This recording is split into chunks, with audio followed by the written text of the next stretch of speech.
এই কি করছো তুমি? উফ, আর কতক্ষণ এটা করবে? হ্যাঁ, অন্য কিছু করবে না বুঝি? কেন গো, কি করছি দেখছো না তুমি?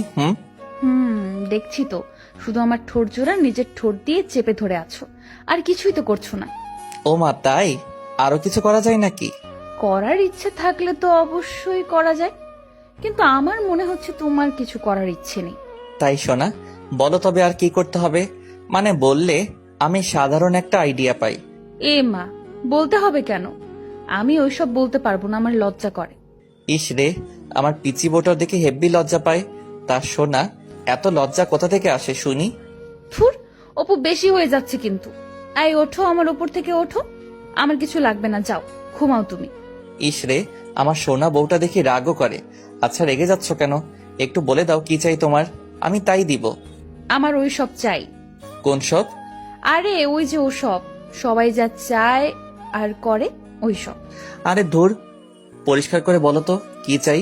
সবাই আর কি করে? আমি জানি তুমি ঠিক বুঝতে পারছো কি বলতে চাই আমি, কিন্তু তুমি নাটক করছো না বোঝার। সত্যি আমি জানি না। জানলে তো অনেক আগেই করা শুরু করতাম, তাই না? এইভাবে লিপ কিস করে করে তোমায় অপেক্ষা করতাম নাকি? হয়েছে, আমার আদর চাই, ব্যাস। আদর করো, আমার অনেক আদর চাই। আমি সুখে ভাসতে চাই, অনেক সুখ চাই আমার।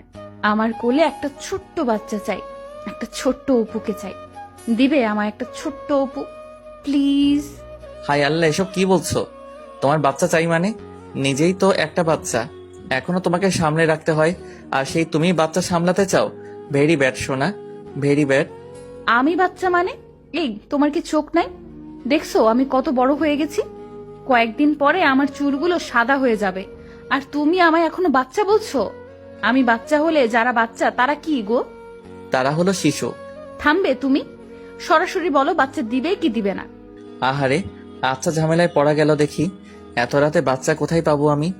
মেয়ে তোমায় দিব। আরে গাধা, আমি কি এত রাতে বাচ্চা দিতে বলেছি নাকি? আমি তো বলেছি এত রাতে বাচ্চা যেন 10 মাস পরে আসে তার ব্যবস্থা করতে। ওরে ফাজিল, লজ্জায় লাল হয়ে যাও বউটা আমার। তোমার 10 মাস পরে যেন বাচ্চা হয় সেই প্রসেসটা চাই, তাই তো? জি, সেটাই চাই। আসো আসো সোনা, তোমায় বাচ্চা দিচ্ছে, আসো। অপু কথাটা শেষ করতেই নীলাকে শক্ত করে জড়িয়ে ধরল। আজ নীলা আর অপুর বাসর রাত। পারিবারিকভাবেই বিয়ে হয়েছে তাদের, তবে অপুর আর নীলার একে অপরের সাথে পরিচয় ছিল বহু আগে থেকে। নীলা যখন ভার্সিটিতে পড়ে ঠিক তখন থেকেই অপুর সাথে তার চেনা জানা। নীলার আর অপুর প্রথম দেখা হয়েছিল একটু অন্যরকম ভাবে। দিনটা ছিল অপুর কাজিনের বিয়ের দিন। নীলার বান্ধবীর সাথে অপুর কাজিনের বিয়ে হচ্ছিল, তো নীলা সেই বিয়ের অনুষ্ঠানে উপস্থিত হয়।